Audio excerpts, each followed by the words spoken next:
भैया,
अरे बेटा तुम अकेली आई? मम्मी कहाँ है? वो मम्मी तो चलो ठीक है, वो ग्रीन वाली साड़ी निकालना।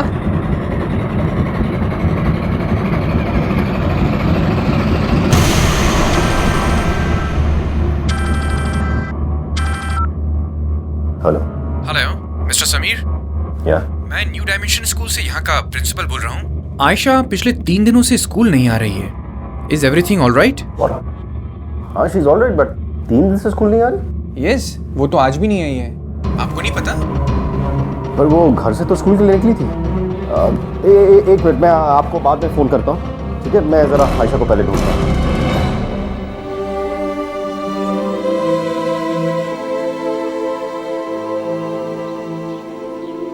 मुझे स्कूल नहीं जाना। मामा प्लीज, मामा प्लीज। अभी रुको रुको। लेकिन मुझे स्कूल नहीं जाना। अरे प्यारी लग रही है।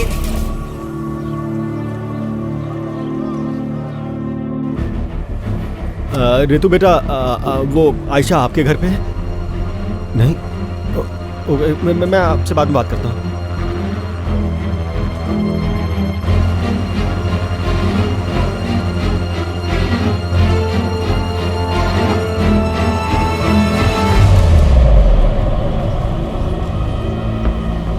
आयशा, आयशा, आयशा बेटा कहाँ थी तुम? और 3 दिन से तुम स्कूल भी नहीं जा रही हो। छुट्टी के बाद तुम सीधा घर आती थी, अभी शाम हो गई है। क्या कर रही थी, कहाँ थी तुम? पापा, मैं वो मम्मा को ढूंढ रही थी। आयशा बहुत हो गई तुम्हारी बेवकूफियां। प्रॉमिस करो आज के बाद तुम मम्मा को नहीं ढूंढोगी, ठीक है? क्यों पापा? मैं मम्मा को ढूंढ कर रहूंगी। आयशा कम। पापा बैठो अंदर।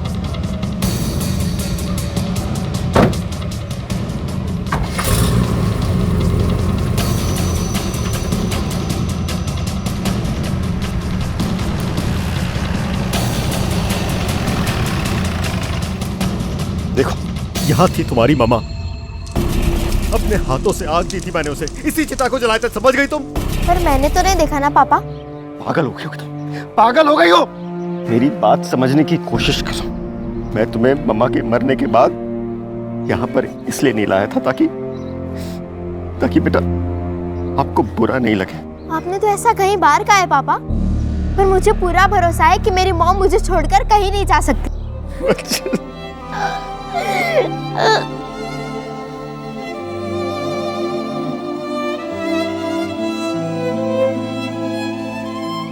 बेटा प्लीज। एक घटना घटती है लेकिन हर इंसान पर उसका अलग असर होता है। हम अपनी उम्र और अपनी सोच के हिसाब से उसका विश्लेषण करते हैं। 10 साल की आयशा की माँ इस दुनिया में नहीं रही थी, लेकिन वो इस सच को स्वीकार करने को तैयार ही नहीं थी। बात तो छोटी सी थी, लेकिन अगर इस तरह की बात को वक्त रहते क्लियर नहीं किया जाए तो ये इंसान की पूरी पर्सनालिटी को चेंज कर देती है, और कभी कभी तो बड़े ही भयानक और नकारात्मक तरीके से। बच्चे जब कोई असामान्य सवाल पूछें या हरकतें करें तो उसे नजरअंदाज करने की बजाय उस बात की गहराई तक जाकर उसका उचित उत्तर देना ही सही होता है। समीर को चाहिए था कि वो आयशा को समय दे, उसकी बात को खुद समझे और उसे अपनी बात समझाए, लेकिन समीर तो अपनी ही उलझनों में उलझा हुआ था। बेटा कल हम लोग बेड़ा घाट चलते हैं। That is your favourite place ना?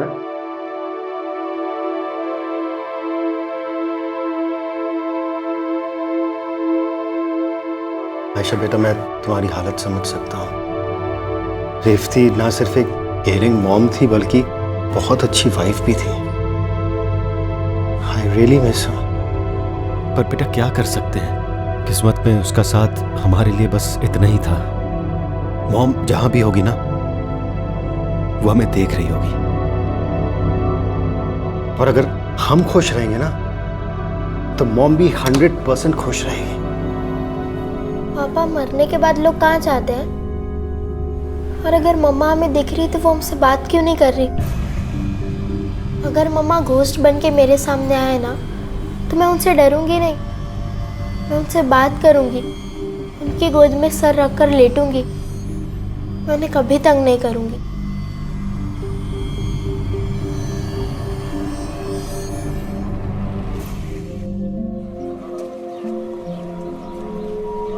आयशा, मैं माला, तुम्हारे पड़ोस में रहती हूँ। रेवती मेरी सहेली थी, वो अक्सर तुम्हारे बारे में बात करती थी। तुम्हें कस्टर्ड बहुत पसंद है ना? रेवती ने बताया था मुझे, मैं तुम्हें बना के खिलाऊंगी। मम्मा और मेरे बारे में क्या क्या बोलती थी आंटी? यही कि तुम्हारी स्माइल बहुत क्यूट है और तुम पढ़ाई में बहुत इंटेलिजेंट हो। आंटी, मुझे तो लगता है कि एक दिन अचानक से मम्मा मेरे सामने आकर ना मुझे सरप्राइज कर देगी। आंटी, मरने के बाद लोग कहाँ जाते हैं? कहीं नहीं जाते बेटा, वो लोग हमारे आसपास ही रहते हैं और जिनसे वो लोग प्यार करते हैं उन्हें खुश देखकर खुश होते हैं और दुखी देखकर दुखी होते हैं। अच्छा, तुम चलोगी मेरे साथ? हाँ चलो।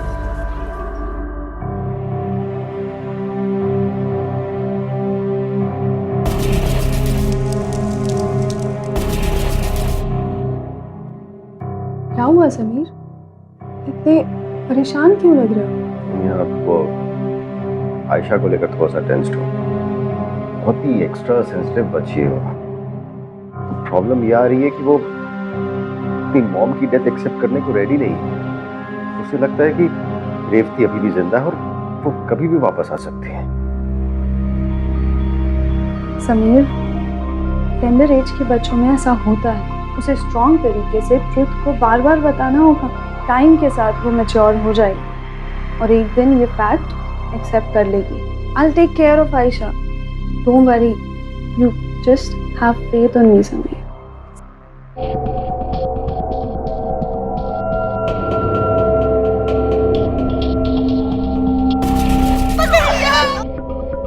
कितनी प्यारी लगती है।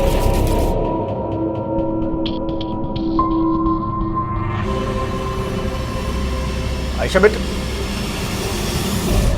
क्या कर रहे हो लैपटॉप में? कुछ नहीं, स्कूल का थोड़ा सा होमवर्क था। अच्छा चलो, मूवी स्टार्ट हो रही है आपकी, your favourite movie. Come on करना। हाँ। जल्दी चलो, एड्स आ रहे हैं, बस स्टार्ट हो जाएगी। इंटरनेट एक बहुत ही यूजफुल और पावरफुल माध्यम है, लेकिन जब कोई बच्चा खुद इसका इस्तेमाल करता है तो वो ये समझ नहीं पाता है कि इंटरनेट से क्या सीखना चाहिए और क्या नहीं। आजकल अगर इंटरनेट यूज कर रहे बच्चों से पूछा जाए कि वो क्या कर रहे हैं तो उनका एक फिक्स आंसर होता है कि हम प्रोजेक्ट कर रहे हैं, और माँ बाप यही सोचकर खुश हो जाते हैं कि बच्चा पढ़ाई में बिजी है, पर शायद कई बार यही वो चूक भी जाते हैं। ये बेहद जरूरी है कि हमें पता हो कि हमारे बच्चे इंटरनेट पर क्या देख रहे हैं, ताकि समय पर सही ढंग से समझाकर उन्हें भटकने से बचाया जा सके। आयशा बेटा जल्दी रेडी हो ना।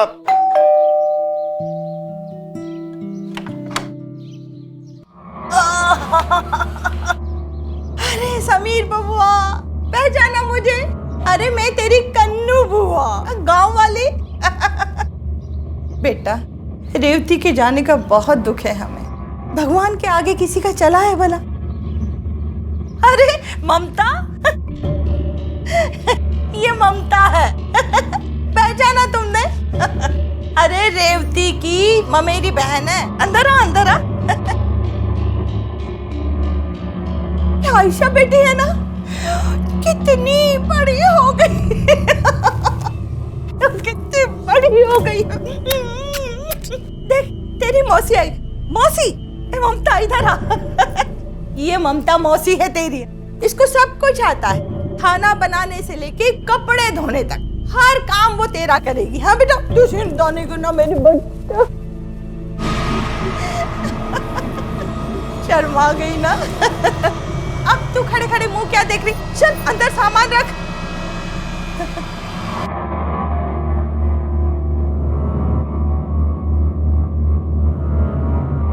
बड़ी सुशील है हमारी ममता।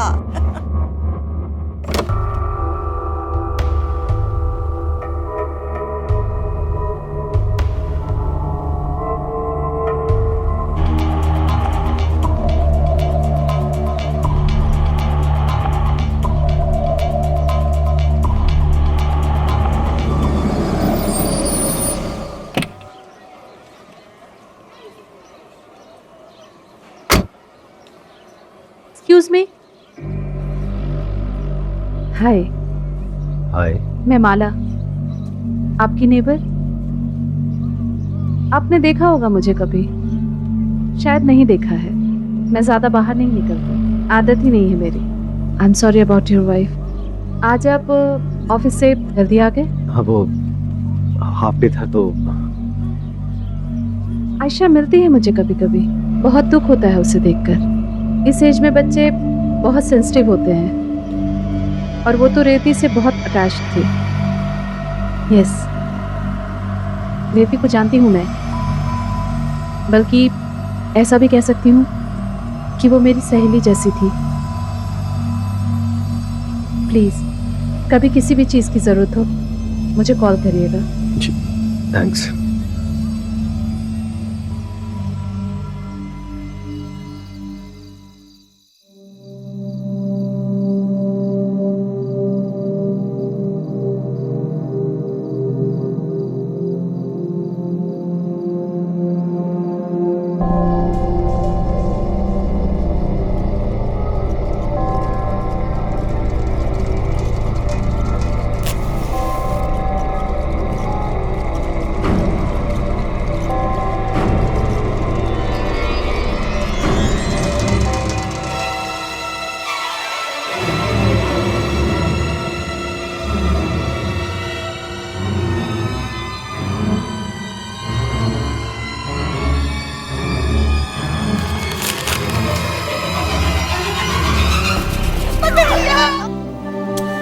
प्यारी लग रही है। मम्मा, आप मुझसे बात क्यों नहीं कर रहे हो? मम्मा प्लीज मुझसे बात करो। आपको पता है मैं आपका जन्मदिन उसी तरह मनाना चाहती हूँ जिस तरह आप मनाया करते थे। मम्मा मैं जानती हूँ कि आप मुझे सुन सकते हो, पर आप मुझसे बात क्यों नहीं कर रहे हो? मम्मा मैं आपको बहुत मिस करती हूँ। कहाँ चले गए हो आप? प्लीज वापस आ जाओ।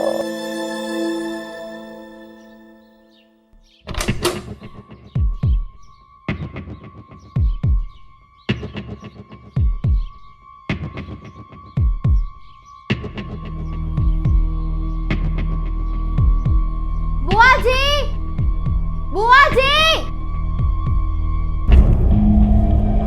क्या हुआ बेटी?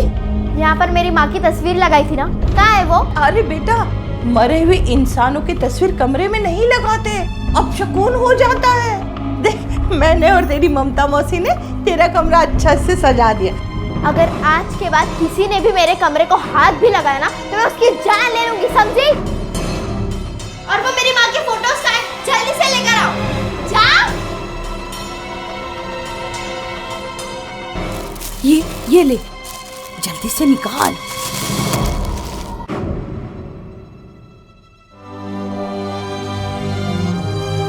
अब मेरी शक्ल क्या देख रहे हो? जाओ।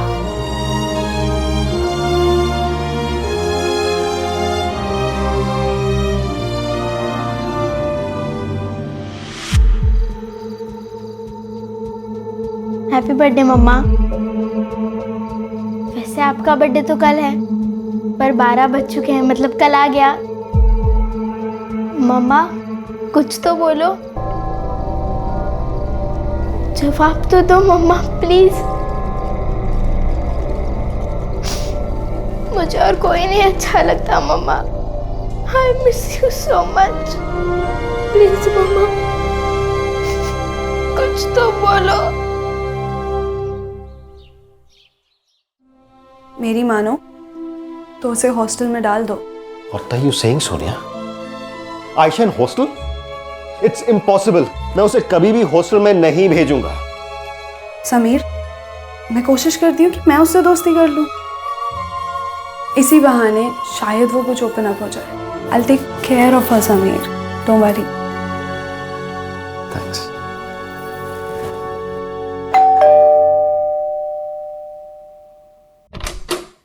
कम सोनिया, कम। कैसा मेरा बच्चा? आयशा, सोनिया आंटी। हाय बेटा।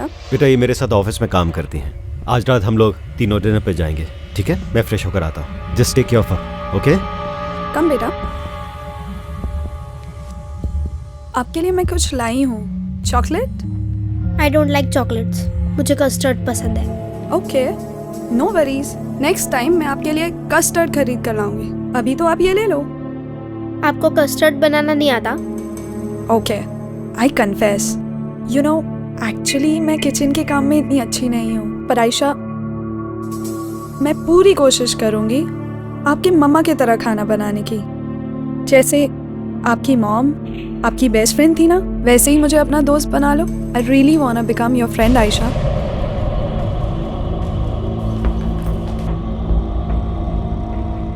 तुम कभी मेरी मॉम की जगह नहीं ले सकती।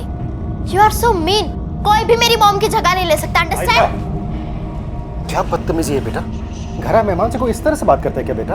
आपको क्या लगता है कि आप किसी को भी उठाकर ले आएंगे और मैं उसे अपनी मॉम बना लूंगी? कुकिंग सीखने से और चॉकलेट्स लेने से ना कोई भी मेरी मामा की जगह नहीं ले सकता, समझे आप? लिसन आयशा, अगर किसी ने भी मेरी मॉम की जगह लेने की कोशिश की ना तो मैं उसकी जान ले लूंगी। आज की फैमिलीज धीरे धीरे छोटी होती जा रही हैं और इसी वजह से खासकर बच्चों को टाइम देना मुश्किल होता जाता है और बच्चे अपने हिसाब से अपनी एक अलग दुनिया बना लेते हैं। बच्चे जब किसी बात पर ओवर रिएक्ट करते हैं तो हम सोचते हैं कि ये मूड स्विंग्स हैं, लेकिन ये सही नहीं है। आयशा का बर्ताव दिन पर दिन चिड़चिड़ा होता जा रहा था, कभी ओवर इमोशनल तो कभी ओवर रिएक्टिव। कहीं ना कहीं इस बच्ची का मानसिक संतुलन बिगड़ रहा था। समीर ने भी इसे नोटिस करने की बजाय इसे इग्नोर करना ही ठीक समझा। पर क्या समीर का यह कदम इस बच्ची के फ्यूचर के लिए ठीक था? Just shut up. तुम बार बार मेरी बच्ची को पागल क्यों कह रही हो? समीर, मैं उसे पागल नहीं कह रही हूँ। मैं बस कह रही हूँ उसकी हरकतें पागलों वाली हो रही हैं। Shut up, shut up. मुझसे तमीज से बात करो समीर। मैं तुम्हारे भले के लिए कह रही हूँ कि आयशा को हॉस्टल में डालो या फिर किसी साइकियाट्रिस्ट को दिखाओ। Get out of this car. I said just get out of this car. Sameer, beach road पे।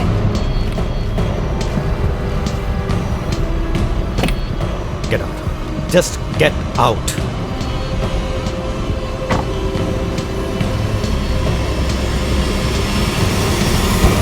सोनिया और समीर दोनों का मकसद नेक था, लेकिन अपनी बात रखने का तरीका गलत था। सोनिया किसी तरह समीर को कन्विंस करना चाहती थी कि आयशा को हॉस्टल में भेज दिया जाए ताकि उसे एक चेंज मिले और दूसरा माहौल मिले। उधर आयशा एक अलग ही मानसिक स्थिति में थी, जहां उसके हाथ मायूसी के अलावा और कुछ नहीं लगने वाला था।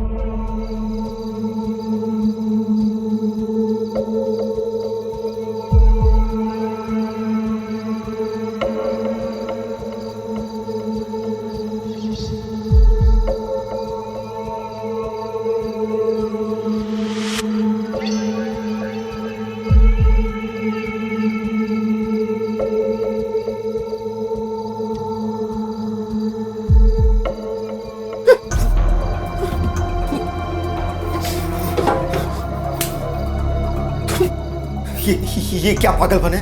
क्या करने की कोशिश कर रही थी तुम? हाँ? चुप, रुक जाओ। बुआ, बुआ! क्या हुआ बाबा, क्या हुआ? आप अभी के अभी इसे लेकर इस घर से बाहर चले जाइए, वरना आप दोनों को पुलिस के हवाले कर दूंगा। अरे इसको नींद में चलने की आदत है, वो इसी की वजह से कुछ हरकत कर दी होगी। माफी मांग, चल माफी मांग। Just get out of this house, वरना पुलिस तय करेगी कि इसे नींद में चलने की आदत है या नहीं। बबुआ, इतनी सी बात पर पुलिस की? अरे सुन तो बबुआ, सुन तो। समीर सुन बबुआ, ये क्या कर रहे हो?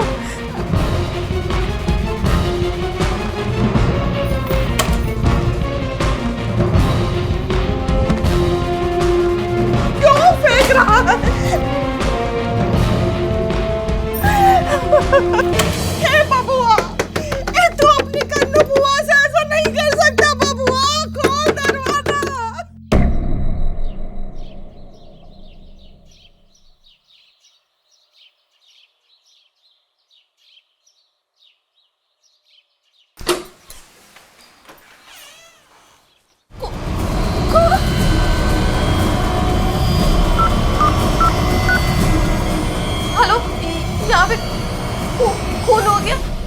लाश को सबसे पहले घर की नौकरानी ने देखा था सर।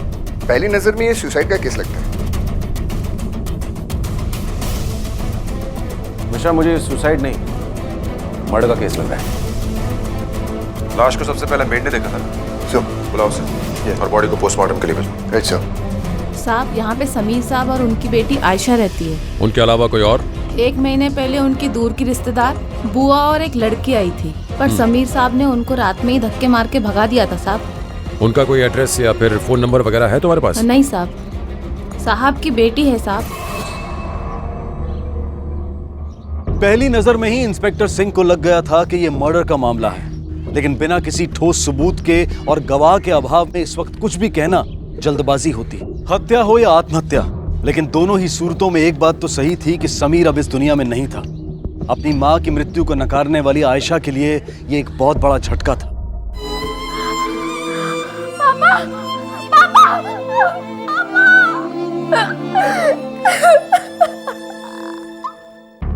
घर में जबरन घुसने के कोई एविडेंस नहीं, घर से कोई सामान भी मिसिंग नहीं। इसका मतलब ये हुआ कि ये काम किसी करीबी इंसान का है। हमें इस बच्ची आयशा से डिटेल में पूछताछ करनी होगी। सर वो बच्ची नाबालिग है और उसका कोई रिलेटिव उसकी देखभाल के लिए नहीं आया, तो मैंने टेम्परेरी उसे पुलिस गेस्ट हाउस में शिफ्ट करवा दिया है। गुड। घबराओ मत बेटा, हिम्मत रखो।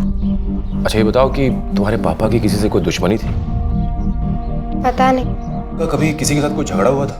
हाँ, वो एक बार कनू बुआ और ममता मौसी कर रही थी। उस रात पापा का और उन दोनों का बहुत झगड़ा हुआ था और पापा ने उन्हें घर से बाहर निकाल दिया।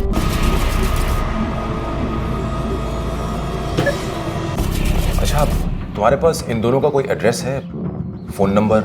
नहीं, सिर्फ इतना पता है कि वो इंदौर की रहने वाली है। तुम्हारे घर में और कौन कौन आता था? एक बार माला आंटी आई थी। ये माला आंटी कौन है? पड़ोसी है, वो बहुत अच्छी है। इसके अलावा और कोई? हाँ, सोम्या आंटी आती थी, वो पापा के साथ ऑफिस में काम करती है, पर मेरे को बिल्कुल भी अच्छी नहीं लगती। ठीक है बेटा, अब तुम जाओ, आराम करो।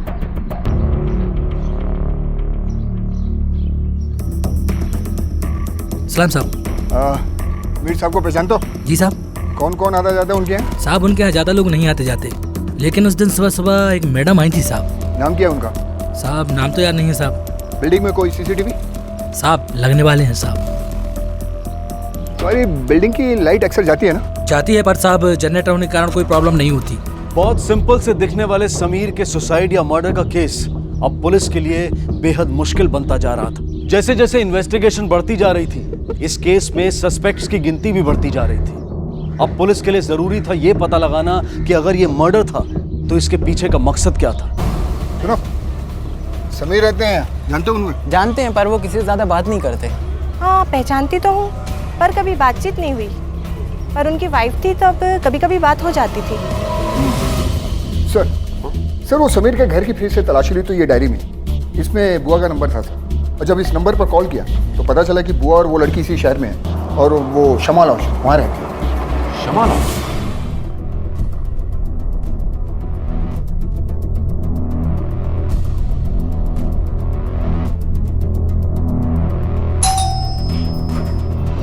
कौन है? ममता कौन है बेटा? अरे क्या हुआ क्या है? अरे सुनिए तो, आप हमें क्यों ले जा रही हो? क्या समीर बबुआ मर गए? भगवान! ए, नाटक बंद। सच सच बताओ, समीर को क्यों मारा? हम उसे क्यों मारेंगे साहब? वो तो मेरा बच्चा था। तो उस बच्चे ने तुम दोनों को अपने घर से बाहर क्यों फेंका? बोलो। थोड़ा गुस्सा आ गया था उस दिन उसको। मिश्रा, इन दोनों को अंदर डालो और 3 दिन तक खाना मत देना। सुनिए तो, मैं आपको सच बताती हूँ। बताओ। ये छोरी मेरे गांव से है, ममता। मैं चाहती थी कि इसकी शादी समीर बबुआ से हो जाए, तो समीर का भी घर बच जाए, इसका भी बच जाए। बस इसी के कारण मैं इसे यहाँ लेके आई थी साहब। एक दिन रात को मैंने इसे कहा, जाके दूध दे आ समीर के कमरे में। ये गई थी साहब, और समीर बबुआ तब सो गए थे। ये गांव की छोरी इतना सब कुछ नहीं जानती साहब। इसने उनकी छाती पे हाथ लगाकर उनको जोर से उठा दिया। इससे समीर बाबू को गलतफहमी हो गई साहब, और उन्होंने हम लोग को घर से बाहर निकाल दिया। छाती पर हाथ रखकर ही हिलाया था या फिर? नहीं साहब, ऐसा कुछ नहीं हुआ। जवान बेटी है साहब, क्या कहे। मुझे इस पर बहुत गुस्सा उस दिन आया था, मगर क्या करें सर, हमने उनको नहीं मारा। सच बोल रहे हो ना, वरना?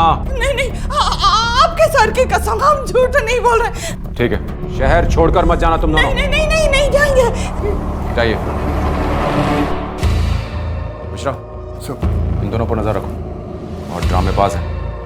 सोनिया, ये बताइए कि आपका समीर के साथ क्या रिश्ता था? जी, हम दोनों एक दूसरे से प्यार करते थे। आप दोनों या फिर सिर्फ आप? दोनों। आयशा जानती थी इस बारे में? मुझे नहीं पता सर, बट मैं तो आयशा को भी एक्सेप्ट करने के लिए तैयार थी। आयशा इमोशनली काफ़ी डिस्टर्ब थी। मैंने समीर को काफ़ी बार कहा था कि उसे साइकियाट्रिस्ट को दिखाते, बट समीर कभी समझता ही नहीं था। बस इसी कारण कभी कभी हम दोनों में नाराज़गी हो जाती थी। नाराज़गी या फिर झगड़ा? मैं उसे झगड़ा नहीं कहूँगी। ठीक है, आप जा सकती हैं। आप समीर को कितने अच्छे से जानती थी? कुछ खास नहीं जानती थी मैं उनके बारे में, बस एक दो बार मिली थी उनसे। अच्छे इंसान थे। हाँ, आयशा से मेरी अच्छी जमती है। अच्छी जमती है मतलब? मतलब बहुत प्यारी बच्ची है वो। उसकी माँ की डेथ के बाद जब भी उसे देखा उदास ही देखा, और मैं समझ सकती हूँ क्योंकि अपने पति से अलग होने के बाद मैं भी अकेली ही हूँ। ठीक है, अब आप जा सकती। Thank you sir.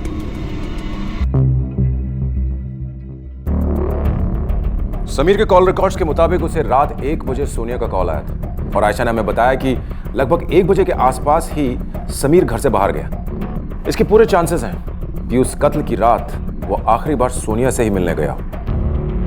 सोनिया को बुलाओ। सोनिया, कत्ल की रात इतना लेट तुमने समीर को फोन क्यों किया था? सर, मिलने के लिए। ऐसी क्या अर्जेंसी थी?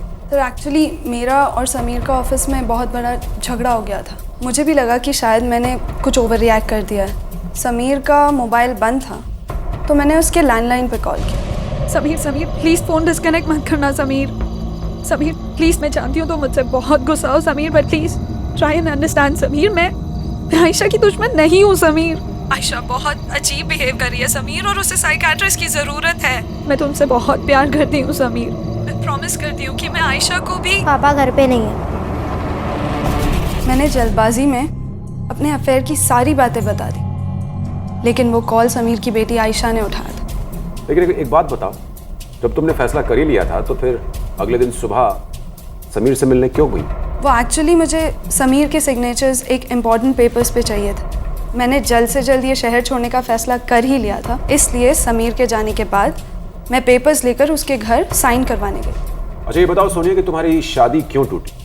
मैथ्यू, मेरे एक्स हस्बैंड से मेरी कभी भी नहीं बनी। मैथ्यू को भी मेरे और समीर के अफेयर के बारे में पता चल गया था। मैंने मैथ्यू को डिवोर्स फाइल कर दिया था। वो मेरे ही पैसों पे जीता था, दारू पीता था, और इसी रीज़न की वजह से वो समीर से खुन्नस खाता था।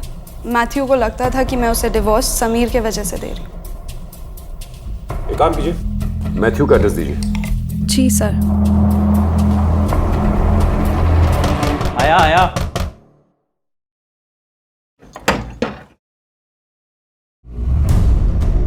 Mister Matthew. हाँ साहब, मैं ही हूँ। 26 फरवरी की रात तुम कहाँ थे? 26 फरवरी साहब घर पर ही था। समीर को जानते हो? वो कमीना जिसके यहाँ मेरी बीवी जॉब करती, उसके साथ तेरा झगड़ा हुआ था और तूने उसे जान से मारने की धमकी दी थी। उसका मर्डर हो गया है। अच्छा ही हुआ ना साहब, उसने मेरी वाइफ को छीना, गॉड ने उसकी लाइफ को छीन लिया। जस्टिस कर दिया गॉड ने।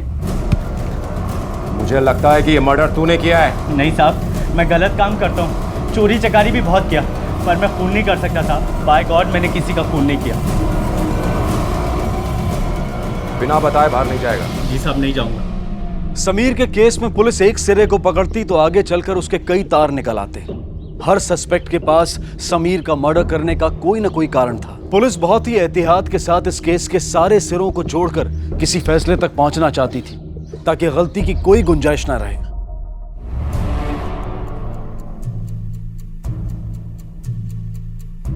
मिश्रा सर, मुझे लग रहा है कि ये लड़की आयशा कुछ छुपा रही है हमसे। जी सर। और सर, सोनिया ने यह भी कहा था कि वो आयशा कुछ अजीब सी बिहेव कर रही थी और उसे किसी साइकेट्रिस्ट को दिखाने की बात कर रही थी। करेक्ट।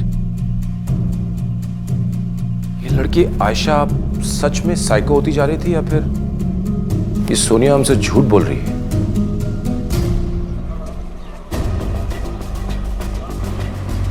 हाँ मिश्रा बोलो। सर, मैंने स्कूल के टीचर्स और पूरे स्टाफ से पूछताछ की है। उन सबका यही कहना है कि आयशा बहुत होशियार लड़की है, पढ़ने में ब्रिलियंट और अपना क्लास कभी मिस नहीं करती। पर जब से उसकी मम्मी की डेथ हुई है तब से थोड़ी बहुत एब्सेंट करने लगी। और जिस दिन उसके पापा की डेथ हुई थी सर, उस दिन का अटेंडेंस रजिस्टर मैंने चेक किया है, उस दिन वो अपने स्कूल नहीं आई थी। आयशा? सो ठीक है सर, समीर की मौत वाले दिन जब हम वहाँ थे तो आयशा भी वहाँ आई थी। उसने स्कूल ड्रेस पहन रखा था और स्कूल बैग भी था सर उसके पास। आयशा बेटा, तुम्हारे पापा के डेथ के दिन तुम अपने स्कूल क्यों नहीं गई थी? मैं स्कूल गई थी। बेटा तुम स्कूल नहीं गई। हम तुम्हारे स्कूल जाकर के तुम्हारा अटेंडेंस रजिस्टर चेक करके आए, इसलिए सच सच बताओ कि उस दिन तुम कहाँ गई थी? मैं अपने मम्मी पापा से बहुत प्यार करती हूँ। मुझे उनके पास जाना है। मुझे मेरे पापा के पास जाना है।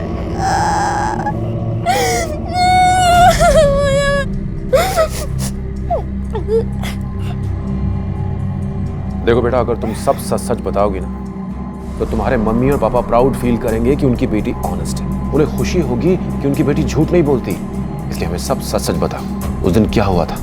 कहाँ गई थी तुम? मैं उस दिन जानबूझकर स्कूल नहीं गई थी क्योंकि मुझे घर पर कुछ जरूरी काम था। मैंने वो काम रात में करने का ट्राई किया पर वो नहीं हुआ।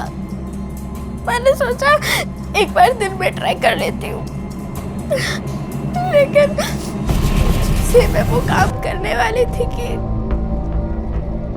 क्या है सब? क्या है ये सब? पापा, वो मैं मम्मा से बात करने की कोशिश कर रही हूँ। पागल हो गई तुम? पागल हो गई हो क्या? तुम्हारी मम्मा मर चुकी है और मरे हुए लोग बातें नहीं करते, समझ गई तुम? नहीं पापा, मम्मा मुझसे बात करेगी। वो मुझसे बहुत प्यार करती है। हटाओ हटाओ हटाओ, बहुत हो गया सब। पापा प्लीज ऐसा मत करो। पापा छोड़ दो। नहीं पापा प्लीज ऐसा मत करो। नहीं पापा प्लीज प्लीज प्लीज पापा छोड़ दो। समझ गई तुम?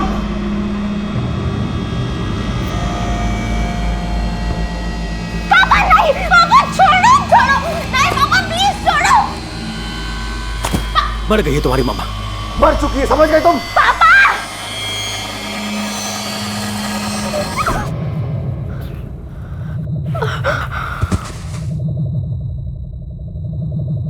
मेरे पापा को मार डाला।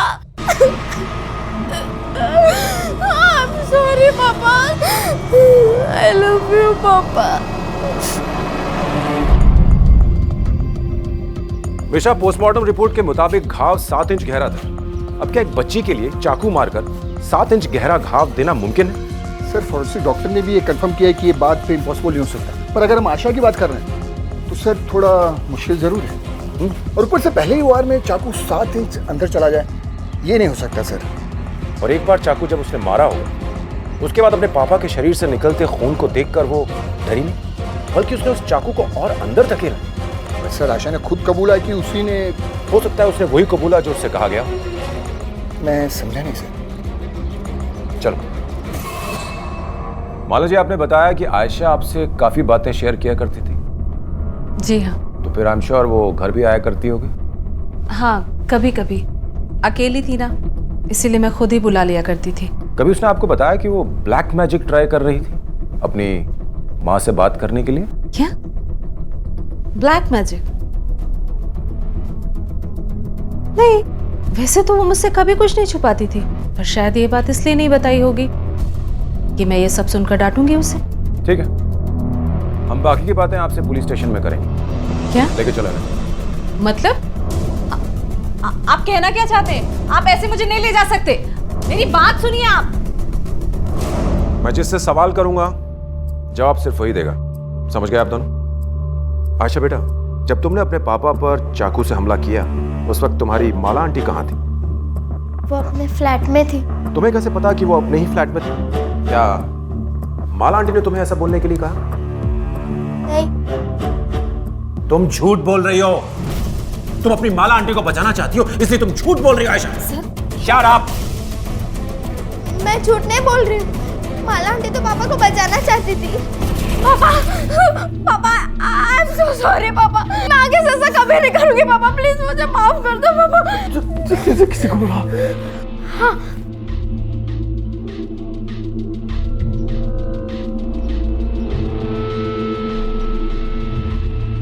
आंटी देखिए ना।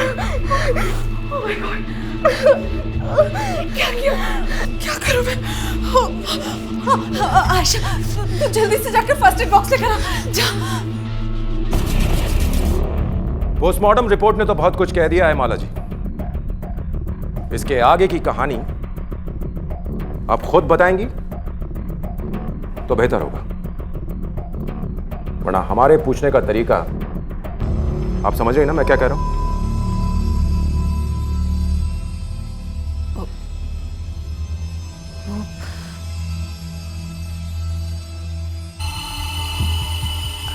आयशा जब फर्स्ट एड बॉक्स लेने गई तो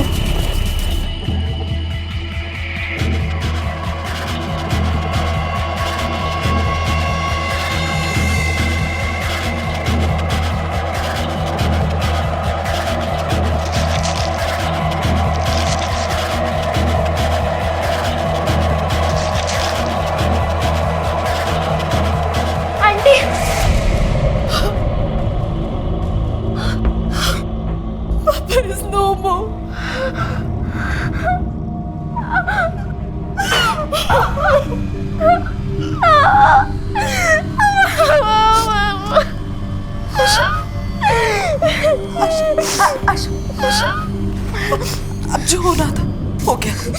तो संभाल अपने आप को। हाँ? सुन, पहले हम ये सब साफ करते हैं। हाँ? ठीक है, चलो आ जाओ। फिर हमने वहाँ की सारी सफाई कर दी और सारे फिंगरप्रिंट्स मिटा दिए। आपने ऐसा क्यों किया माला आंटी? हाँ, मैंने तो आपको पापा को बचाने के लिए बुलाया था ना, और आपने उन्हें मार दिया। क्यों किया आपने ऐसा? बोलिए ना, आपने ऐसा क्यों किया? बोलो, क्यों मारा पापा को? क्यों किया? आयशा के इस सवाल का जवाब आप खुद देंगी माला जी, या फिर मैं उसे बताऊं? मेरा डिवोर्स हो गया था।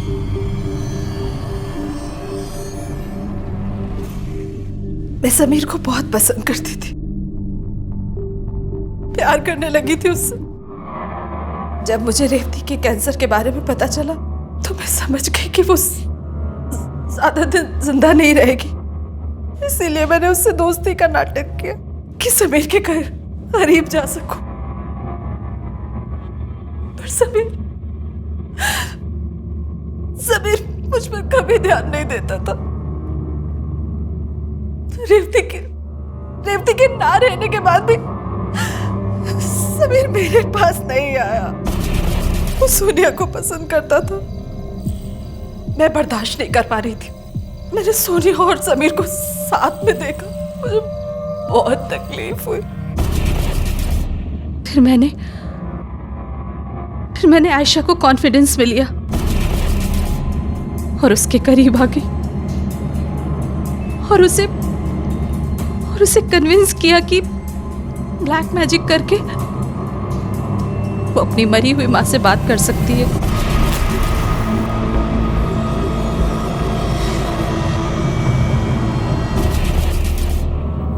और उस दिन जब मैंने समीर के चेहरे पर दर्द देखा,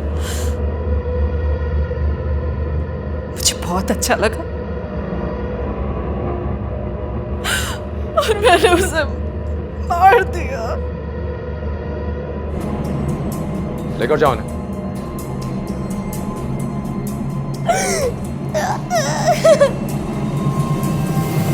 क्राइम चाहे कितनी भी चालाकी से क्यों ना किया जाए, वो अपने निशान छोड़ ही जाता है। और माला ने तो इस क्राइम को छिपाने के लिए एक भावनात्मक रूप से कमजोर बच्ची को अपना मोहरा बनाया था। पर आखिरकार सच सामने आ ही गया। जब हमारी इंसानियत पर हमारा गुस्सा हावी हो जाता है तो हम अक्सर ऐसा काम कर बैठते हैं जिसके लिए हमें जिंदगी भर पछताना पड़ता है। माला ने अपने गुस्से और जलन की वजह से समीर और आयशा की जिंदगी को दांव पर लगा दिया। जरूरत से ज्यादा गुस्सा आना इस बात का इंडिकेशन है कि आप कुछ गलत या गैर कानूनी कर सकते हैं। बेहद जरूरी है कि आप समय रहते इसे पहचानें और अपनी और अपनों की जिंदगी को गुस्से की आग की भेंट चढ़ने से बचाएं। इसी विचार के साथ मैं अनूप सोनी आपसे विदा लेता हूं। फिर मुलाकात होगी अगले एपिसोड में एक और चौंका देने वाले केस के साथ। तब तक अपना और अपने परिवार का ख्याल रखें और देखते रहें क्राइम पेट्रोल डायल 100। सबक एक को सीख हम सबको। जय हिंद।